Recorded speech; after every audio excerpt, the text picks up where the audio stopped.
Good morning. आप सबका online classes में स्वागत है। लास्ट वीडियो में हमने जो चैप्टर नंबर 9 है कोऑर्डिनेशन कंपाउंड कंप्लीट कर लिया था। अब नेक्स्ट टॉपिक है इलेक्ट्रोकेमिस्ट्री, वैद्युत रसायन, जो कक्षा 12 का तीसरा पार्ट है, जो बोर्ड में 4 नंबर का ये पार्ट है। इसमें सबसे पहले टॉपिक है वैद्युत रसायन। इलेक्ट्रोकेमिस्ट्री क्या होती है? रसायन विज्ञान की वह शाखा जिसके अंतर्गत विद्युत ऊर्जा को रासायनिक ऊर्जा में तथा रासायनिक ऊर्जा को विद्युत ऊर्जा में रूपांतरित किया जाता है, उसे हम वैद्युत रसायन कहते हैं। यानी कि रासायनिक ऊर्जा को विद्युत ऊर्जा में और विद्युत ऊर्जा को रासायनिक ऊर्जा में रूपांतरित कर सके, उसे हम कहते हैं वैद्युत रसायन। ठीक है, दोबारा इसका डेफिनेशन है रसायन विज्ञान की वह शाखा जिसके अंतर्गत वह युक्ति जो विद्युत ऊर्जा को रासायनिक ऊर्जा में और रासायनिक ऊर्जा को विद्युत ऊर्जा में रूपांतरित करती है, उसे हम वैद्युत रसायन कहते हैं अर्थात इलेक्ट्रोकेमिस्ट्री कहते हैं। ठीक है, नेक्स्ट टॉपिक है वैद्युत रासायनिक सेल। वैद्युत रासायनिक सेल किसी रेडॉक्स अभिक्रिया के दौरान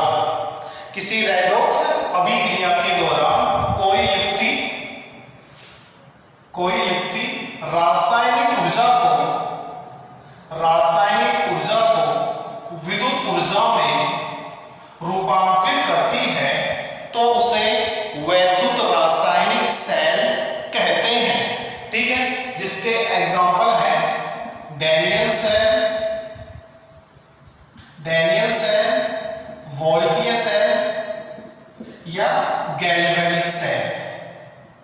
इन सेलों को हम एक बार आवेशित किया जा सकता है, अर्थात इन्हें एक बार उपयोग में लेने के पश्चात पुनः आवेशित नहीं किया जा सकता। जैसे दीवार घड़ी या हमारे पास में हाथ घड़ी उसका सेल है, वो केवल एक ही बार आवेशित हो सकता है। ठीक है, इसमें नेक्स्ट टॉपिक है डैनियल सेल।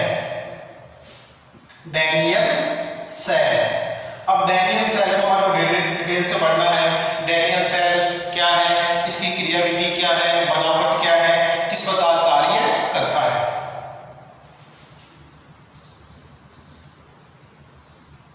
सबसे पहले इसकी बनावट एवं क्रियाविधि। देखो, डैनियल सेल दो अर्ध सेलों से मिलकर बना होता है। ये दो हमारे पास में दो अर्ध सेल है।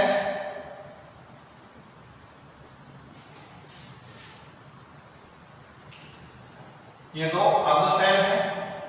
एक सेल में क्या करते हैं हम, इस सेल में एक इलेक्ट्रोड लगा देते हैं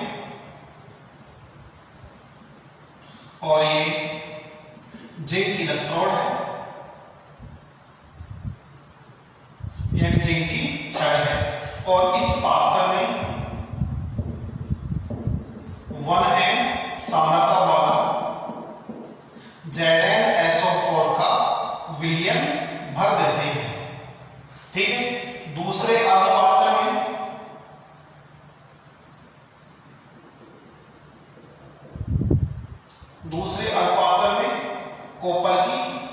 कॉपर इलेक्ट्रोड या कॉपर की छड़ लगा देते हैं, जिसे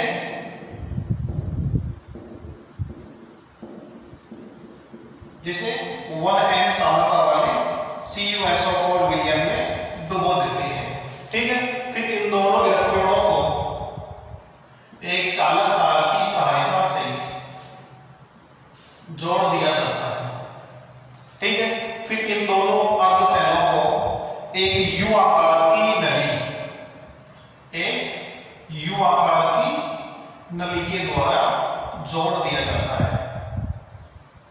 यानी कि डैनियल सेल बनाने के लिए सर्वप्रथम दो अर्ध सेल लेते हैं। ठीक है, पहले वाले अर्ध सेल में जिंक इलेक्ट्रोड यानी जिंक की छड़ है, जिसको ZnSO4 के विलयन में डुबो देते हैं, जिसकी सांद्रता कितनी होती है 1n।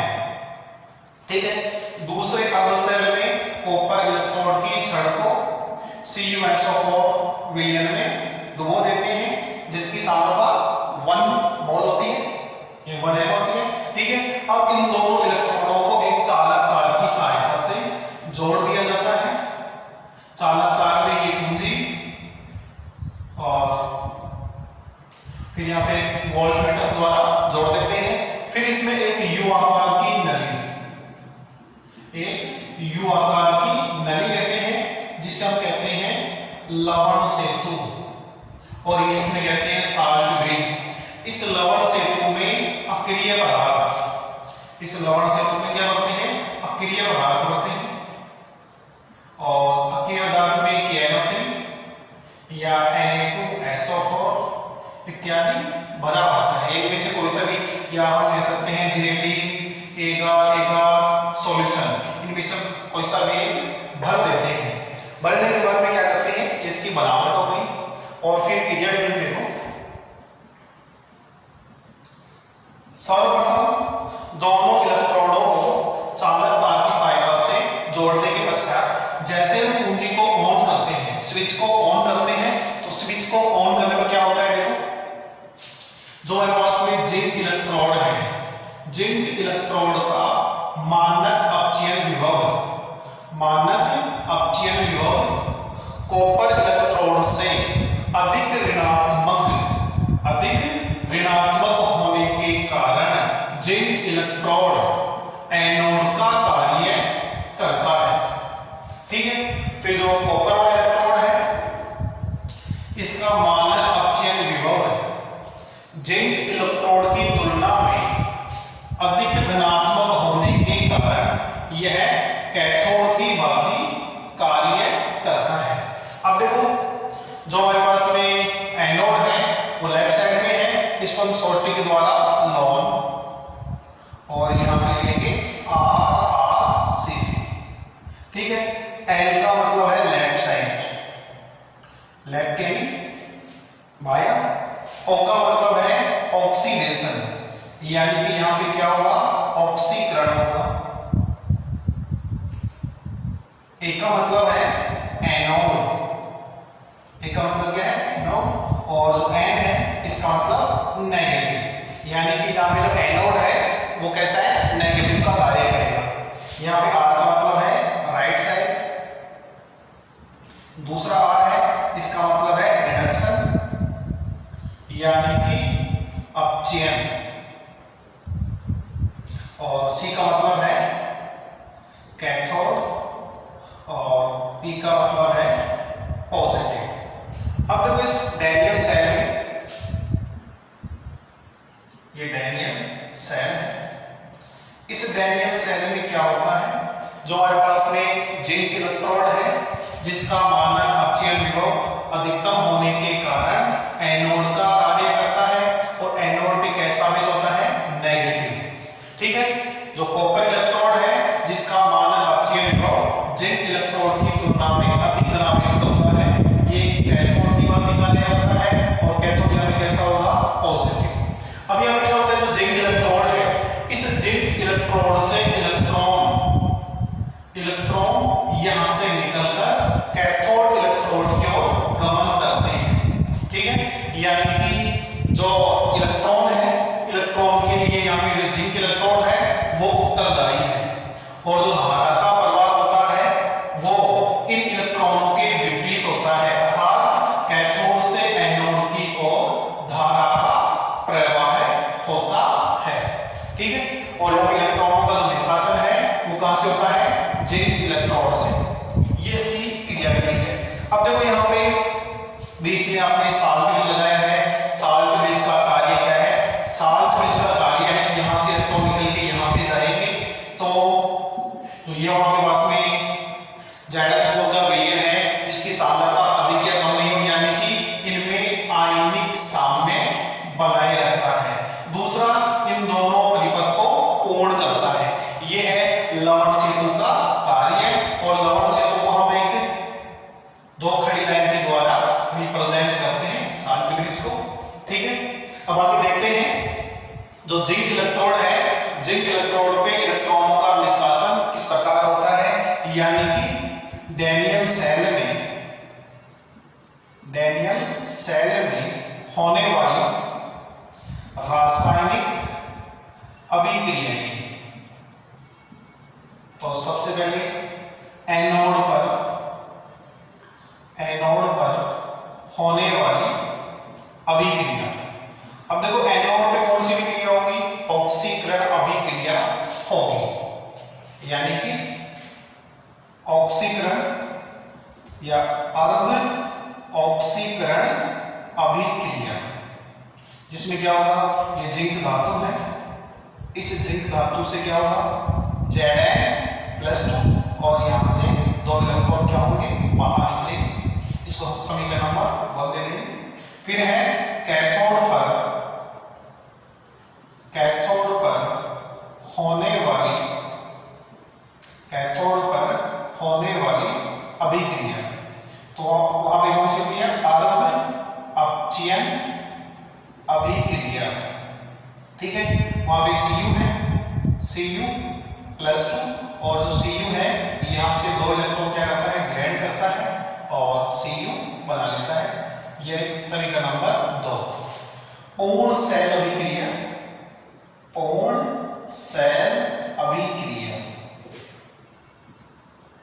2 इलेक्ट्रॉन से 2 इलेक्ट्रॉन कैंसिल हो जाएंगे, Zn+Cu+2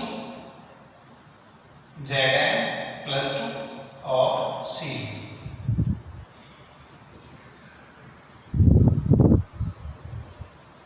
अब देखो जो डैनियल सेल है, डैनियल सेल में एक रासायनिक अभिक्रिया हो रही है जिसमें जिंक इलेक्ट्रोड से इलेक्ट्रॉनों का निष्कासन होता है, यानी कि जो जिंक इलेक्ट्रोड है वो एनोड की भांति कार्य करता है और Cu इलेक्ट्रोड उन इलेक्ट्रॉनों को क्या करता है, ग्रहण करता है और ग्रहण करने के कारण यह कैथोड की भांति कार्य करता है, ठीक है। अब बात आती है जैसे जो ऑक्सीकरण है, यानी कि ऑक्सीकरण किसे कहते हैं, यानी इसकी छोटी सी डेफिनेशन देख लेते हैं कि ऑक्सीकरण क्या है।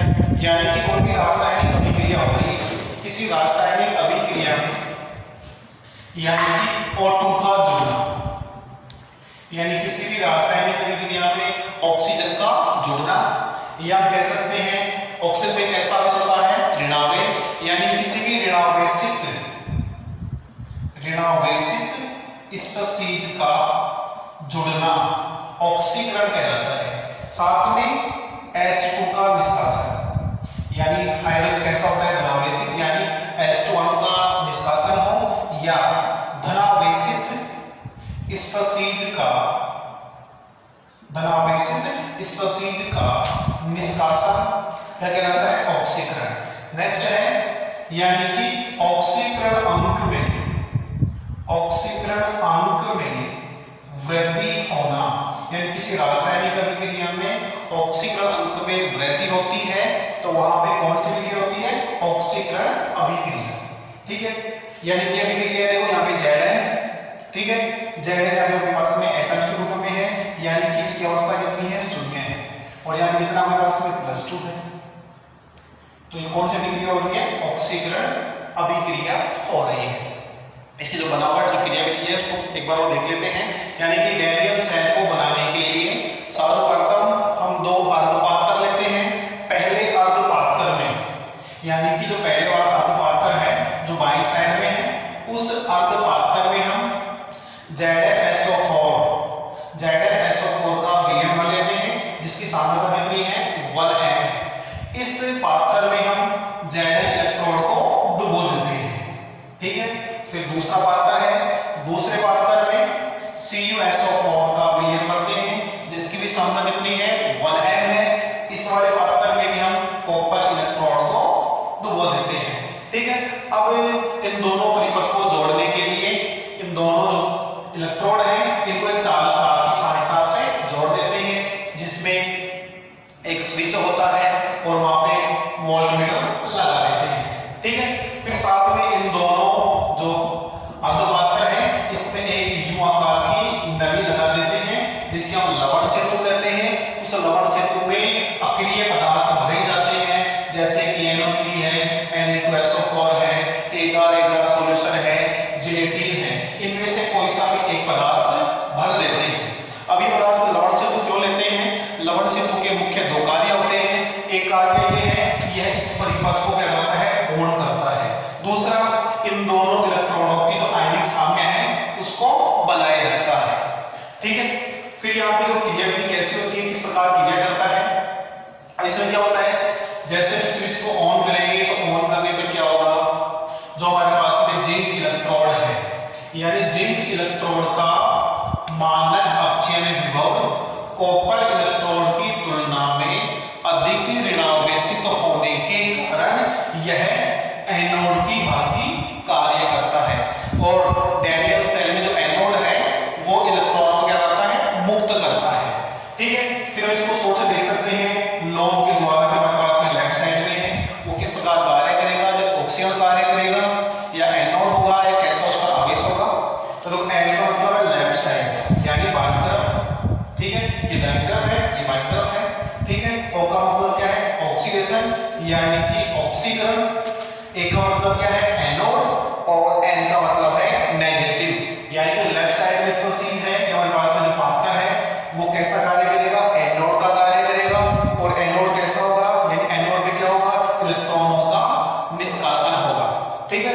फिर राइट साइड में आर सी पी, आर का मतलब है राइट साइड यानी दायां। दूसरा आर है, इसका मतलब है रिडक्शन यानी कि अपचयन।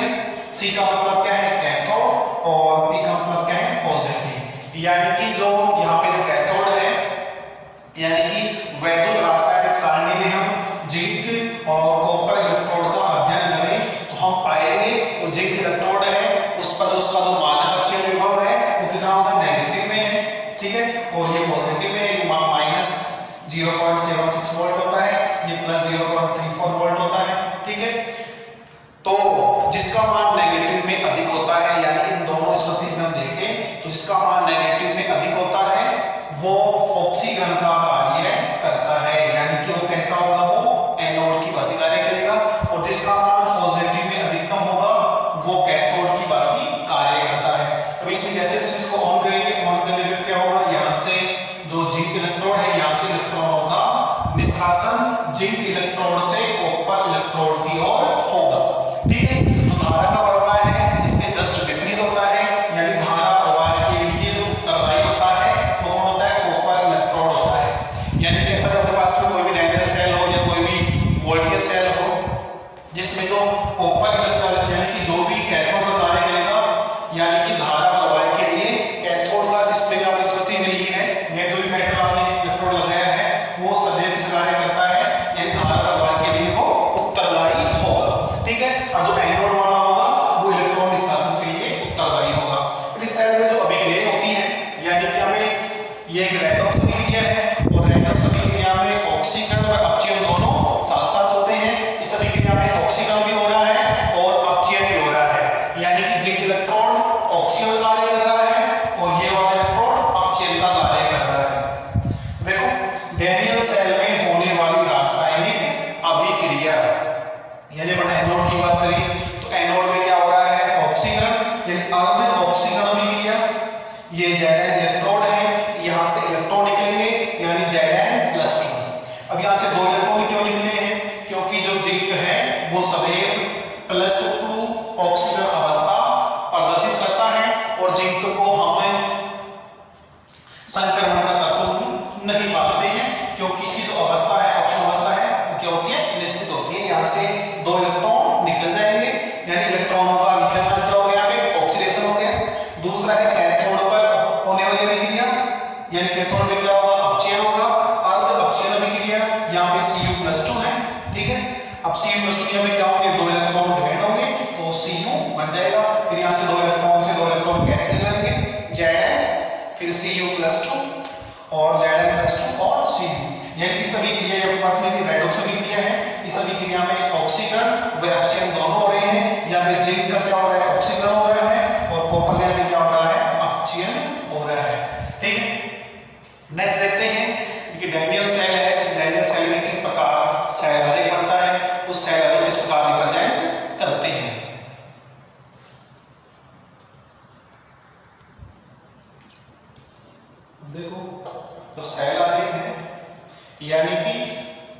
डैनियल सेल है उसको हम एक सेल आरेख के द्वारा प्रदर्शित कर सकते हैं।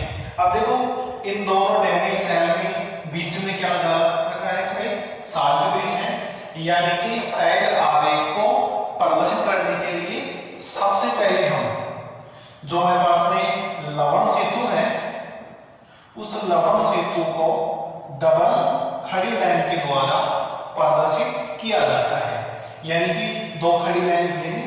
ठीक है, अब यहाँ पे दो पार्ट हो गए, एक हमारे पास में लेफ्ट साइड है यानी ये लेफ्ट साइड है और ये वाला पार्ट कैसा है, राइट साइड है। ठीक है, अब इस वाले में देखो हमारे पास में जो लेफ्ट साइड है वहां पे क्या है, एनोड, यानी कि यहाँ पे हम क्या लिखेंगे, एनोड को, और यहाँ पे लिखेंगे कैथोड को।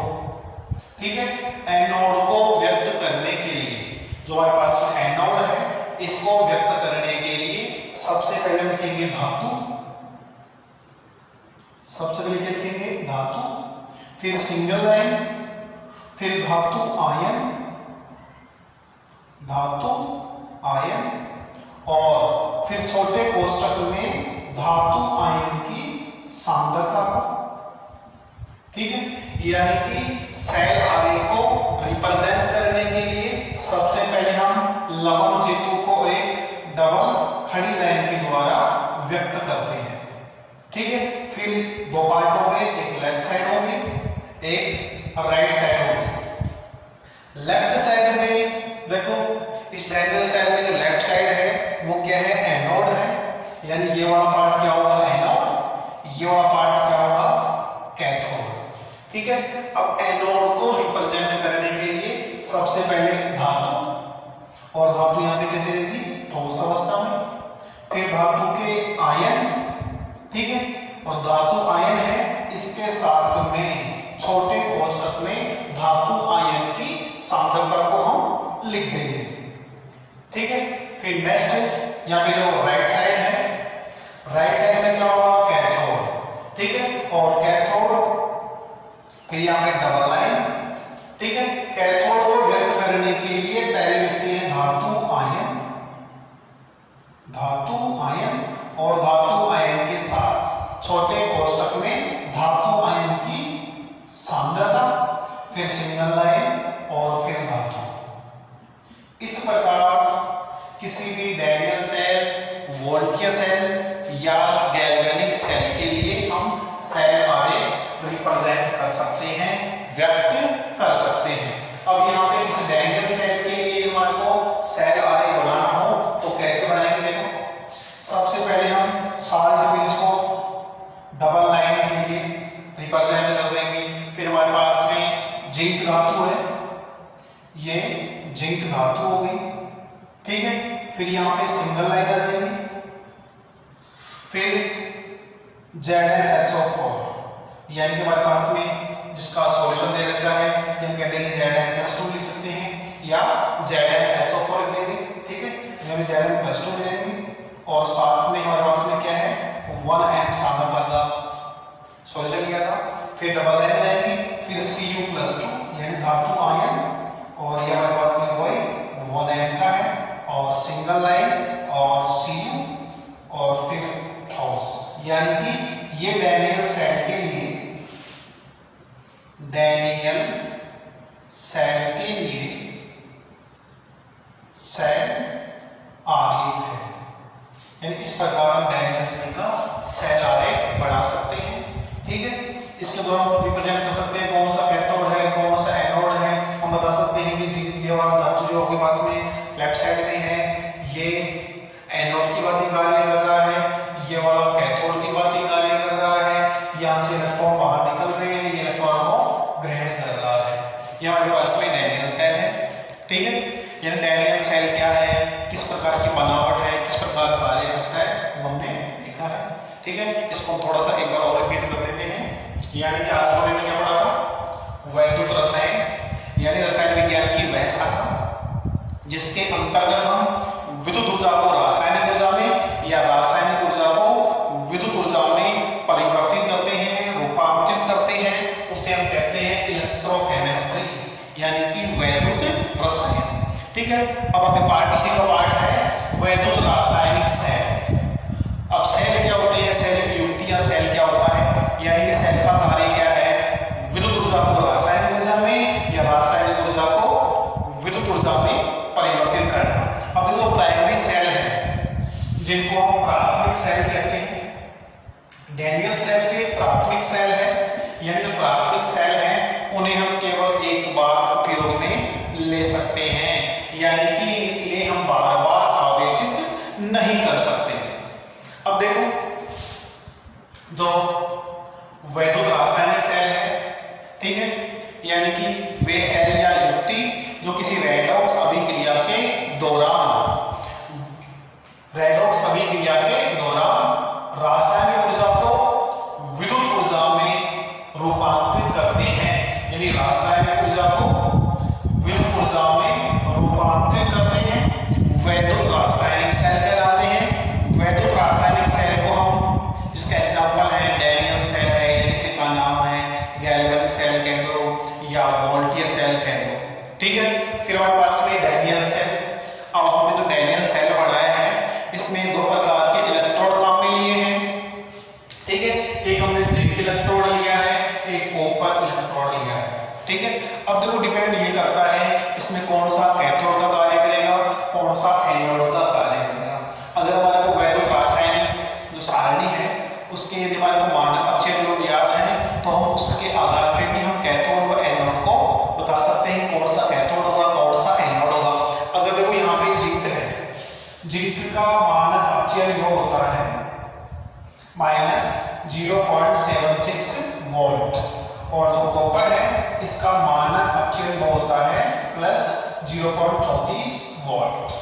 अब देखो सारणी में है कि जिसका मान, यानी कि दो हम इलेक्ट्रोड ले रहे हैं, उन दोनों इलेक्ट्रोडों में जिस इलेक्ट्रोड का मान ऋणात्मक में अधिकतम होता है, यानी कि जिस इलेक्ट्रोड का मानक अक्षय विभव ऋणात्मक में अधिकतम होता है वो एनोड की भांति कार्य करता है। अब देखो जिंक का मान कितना है, -0.76 है, और कॉपर का मान कितना है, +0.34 वोल्ट है। अब यहाँ पे जो जिंक है इसका मानक अक्षय विभव ऋणात्मक में अधिकतम होने के कारण हम यहाँ पे जो एनोड वाला इलेक्ट्रोड लेंगे वो किसका लेंगे, जिंक का ले लेंगे, ठीक है। अब जिंक का इलेक्ट्रोड है, इस जिंक के इलेक्ट्रोड को ZnSO4 के सॉल्यूशन में डुबो देंगे, जिसकी सांद्रता कितनी है, 1m है। दूसरा बच गया कॉपर। अब देखो कॉपर में यहाँ पे +0.34 वोल्ट है, यानी कि कॉपर कैथोड का कार्य करेगा। अब कैथोड के लिए हम लगा देंगे कॉपर इलेक्ट्रोड, और कॉपर इलेक्ट्रोड को CuSO4 के सॉल्यूशन में डुबो देंगे, जिसकी सांद्रता कितनी है, 1m है। अब दोनों पात्रों में इलेक्ट्रोड लगा दिया, दोनों में सॉल्यूशन कर दिया। अब दोनों इलेक्ट्रोड किस प्रकार जोड़ेंगे, जोड़ने के लिए एक चालक तार लेंगे, चालक तार की सहायता से दोनों इलेक्ट्रोडों को हम जोड़ देंगे, ठीक है। जहां पे एक वोल्टमीटर लगा देंगे, एक ऊंचे लगा देंगे, ठीक है। साथ में अब देखो दो इलेक्ट्रोड जुड़ेंगे, जुड़ने के बाद में इलेक्ट्रॉन को यहाँ पे डिस्पर्सन होगा, इलेक्ट्रॉन यहाँ से निकलेंगे तो जिसके हमारे पास में जो ऑक्सीजन कार्य करेगा, जो एनोड है उसकी सांद्रता कम होगी, तो उसको आयनिक साम्य से बचाने के लिए, यानी कि उसकी जो साम्यावस्था में ये आयनिक साम्य वो बना रहे, इसके लिए हम एक U आकार की नली के द्वारा यहाँ पे जोड़ देते हैं, जिसके दोनों सिरे क्या होते हैं, बंद होते हैं। इन दोनों सिरों में पहले से यहाँ पे कोई भी अक्रिय पदार्थ, यानी KNO3 कह दो, Na2SO4 कह दो, जेलेटिन कह देंगे, एगार सॉल्यूशन है, ये सभी कैसे हैं, निष्क्रिय पदार्थ हैं, वो इसमें भर के और यहाँ पे लगा देते हैं। इसी U आकार की नली के दोनों जो सिरे हैं वो बंद होते हैं, जिसे हम लवण सेतु या साल्ट ब्रिज कहते हैं। लवण सेतु के दो कार्य हो गए, एक तो इस पात्र को, यानी कि जो हमारे पास में सेल है इसको पूर्ण कर रहा है, ठीक है। दूसरा, जब इसमें अभिक्रिया होगी तो अभिक्रिया के दौरान जो रासायनिक आयनिक साम्य है उसको ये बनाए रखेगा, ठीक है। जैसे इसमें धारा प्रवाहित करेंगे, धारा प्रवाहित करने पर क्या होगा, यहाँ से इलेक्ट्रॉनों का निष्कासन होगा। अब इलेक्ट्रॉन कहाँ से निकलेंगे उसके लिए देख लेते हैं, वो लॉन्ग और RCP, ठीक है। ये लेफ्ट साइड में क्या होगा, ऑक्सीकरण होगा, और जहाँ पे ऑक्सीकरण होगा यानी कि वो एनोड की बात कार्य करेगा, और एनोड में कैसा बेस होगा, नेगेटिव। दूसरा है RCP, यानी R का मतलब राइट, दूसरा R है वो कैसा है, रिडक्शन है, तीसरा कैथोड, और पी का मतलब पॉजिटिव, यानी जो राइट साइड में है वो अपचयन का कार्य करेगा, यानी वो कैथोड की भांति कार्य करेगा और कैथोड में कैसा आवेश होगा, पॉजिटिव। ठीक है, फिर यहाँ पे दोनों सेल है उसमें अभिक्रिया होगी। अभिक्रिया होने पे यानी कि जो एनोड है, एनोड पे कौन सी अभिक्रिया होगी, ऑक्सीजन अभिक्रिया होगी, यानी जिंक से इलेक्ट्रॉन निकलेंगे, यानी जिंक धातु से इलेक्ट्रॉनों का निष्कासन होगा जो कॉपर इलेक्ट्रोड की ओर जाएंगे और धारा का जो प्रवाह है इसके जस्ट विपरीत होता है, यानी कि धारा प्रवाह के लिए कॉपर इलेक्ट्रोड उत्तरदायी है। ठीक है, कई बार क्वेश्चन ये पूछ लिया जाता है कि इस सेल के अंदर, इस सेल में धारा प्रवाह के लिए कौन सा इलेक्ट्रोड उत्तरदायी है, तो वहां पे हम याद रखेंगे जहां भी कैथोड यानी जो भी इलेक्ट्रोड कैथोड की बात कार्य कर रहा है उसमें सदैव धारा का प्रवाह के लिए वह उत्तरदायी होगा। ठीक है, फिर यहाँ पे हम देखते हैं सेल आरेख, और सेल आरेख को बनाने के लिए सबसे बीच में क्या लिखते हैं, साल्ट ब्रिज को। साल्ट ब्रिज को दो डबल थ्रेड लाइन के द्वारा रिप्रेजेंट करते हैं। अब दो पार्ट बन गए, एक लेफ्ट और राइट। जो लेफ्ट वाला है वो एनोड है, राइट वाला क्या है, कैथोड है। लेफ्ट साइड में धातु, ठीक है, सिंगल लाइन धातु आयन और छोटे कोष्ठक में धातु आयन की सांद्रता। फिर इधर जो राइट वाला पार्ट है, राइट वाले में धातु के आयन, ये सिंगल लाइन, और इधर पास में धातु आयन है, उसके साथ में धातु आयन की जो सांद्रता है उसको लिखते हैं और फिर लास्ट में धातु लिख देते हैं। ठीक है, धन्यवाद।